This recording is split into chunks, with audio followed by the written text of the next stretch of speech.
Hello, I'm Sebastian. Welcome to 9 Trees podcast. Today, I will summarize and review the book. Sandor Katz's Fermentation Journeys explores the living world of fermented foods through the lens of travel, tradition, and hands-on practice. Known for helping ignite modern interest in home fermentation, Sandor Ellix Katz presents fermentation as both a practical kitchen skill and a cultural language spoken in every region of the world. The book brings together recipes, methods, and context that help readers understand not only how to ferment, but why people have relied on fermentation for preservation, flavor, nutrition, and community. Rather than treating fermentation as a rigid science project, Katz emphasizes observation, adaptability, and learning from the behavior of microbes in real time. Readers encounter a wide range of ferments, from vegetables and grains to dairy, beverages, and condiments, alongside stories that connect techniques to the communities that shape them.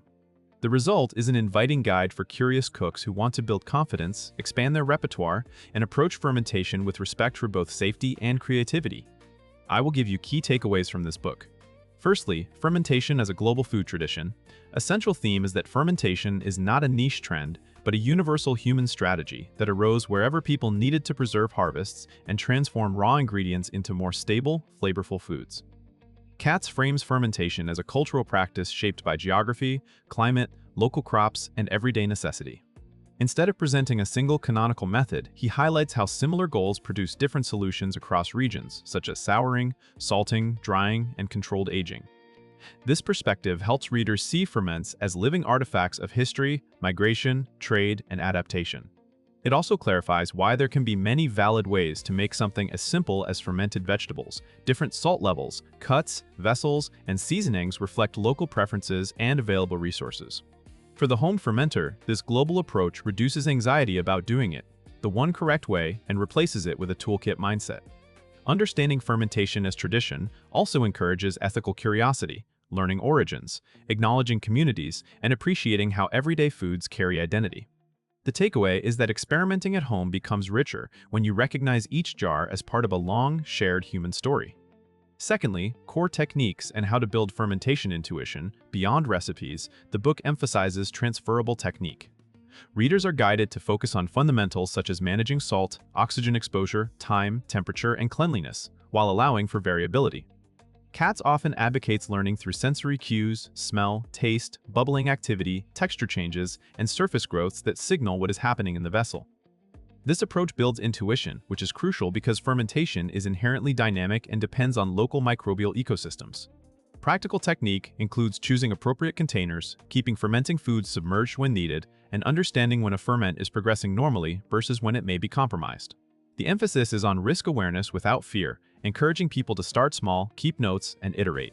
This topic also covers the idea of using starter cultures versus relying on wild fermentation, helping readers grasp when a starter provides consistency and when spontaneous fermentation can express place and season. By learning principles rather than memorizing steps, readers can confidently troubleshoot and also adapt methods to different ingredients.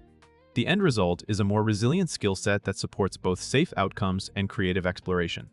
Thirdly, vegetable ferments and the art of transforming produce. Vegetables are an accessible entry point, and the book treats them as a canvas for flavor, texture, and preservation. Katz highlights how simple combinations of produce, salt, and thyme can yield complex results, turning everyday ingredients into vibrant condiments, sides, and meal components. The discussion clarifies why lactic acid fermentation is so effective for vegetables. Salting selects for beneficial microbes that acidify the environment, creating tang and stability. Readers learn to think in categories such as brined pickles, dry salted kraut-style ferments, relishes, and spicy pastes, each with its own practical considerations.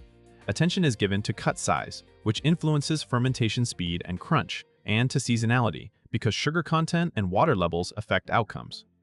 Vegetables are also presented as a route to reduce food waste by capturing abundance during peak harvest and extending it for months. The creative side is emphasized through seasoning choices, blending regional spice profiles and using fermented vegetables as ingredients in soups, sandwiches, grains, and salads.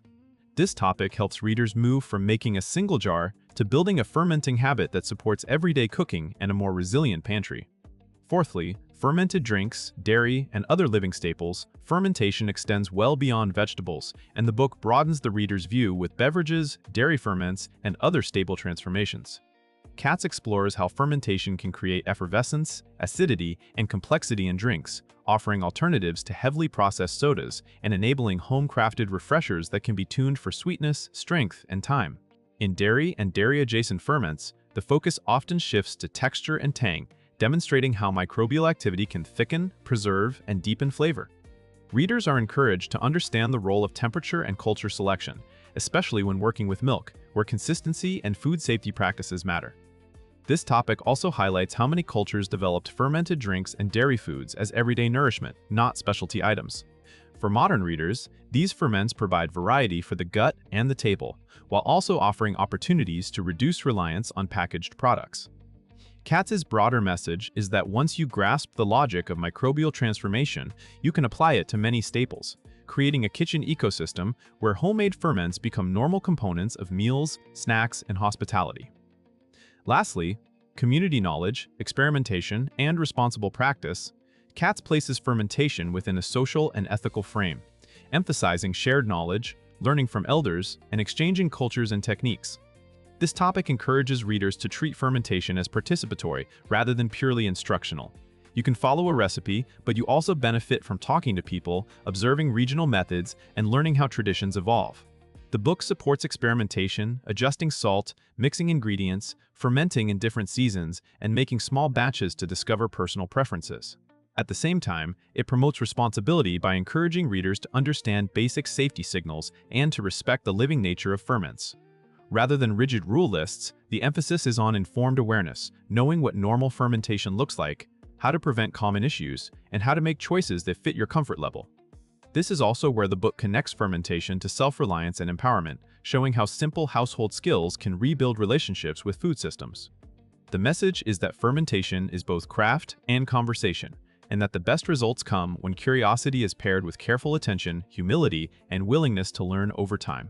In conclusion, this book suits home cooks who want deeper confidence with fermentation, adventurous eaters seeking new flavors, gardeners looking to preserve harvests, and anyone drawn to food traditions from around the world. It can benefit daily life by turning fermentation from an occasional project into a practical routine, building a more flavorful pantry, reducing food waste, and adding bright, complex elements that make simple meals more satisfying.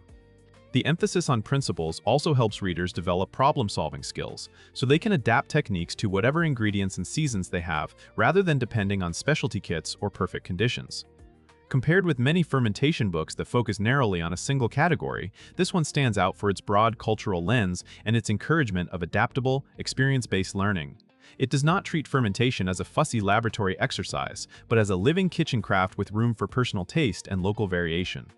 That combination of recipes, techniques, and tradition makes it worth buying for readers who want both practical guidance and a richer understanding of why fermentation matters and how it connects home kitchens to global food heritage.